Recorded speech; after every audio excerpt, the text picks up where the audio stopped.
I'm Blue, and I'm an artist at Ephemeral LA.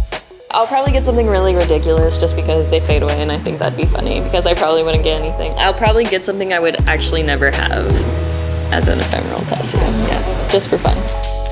When you're going into a tattoo, having those nerves can be a little unsettling, but once you get started, it's a lot easier than you actually think that it was going to be.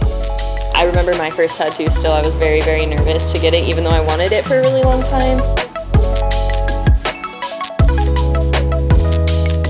When she started doing it, I was like, oh, that's like no big deal, and that's the reaction I get a lot from a lot of my clients, is they're like, oh, I could fall asleep doing this. And then you're like, oh, that wasn't a big deal, and then it's kind of like thrilling that you did something that you were like so afraid of doing, so. And with the Made to Fade, it's cool because it'll go away, and you can always just do another one.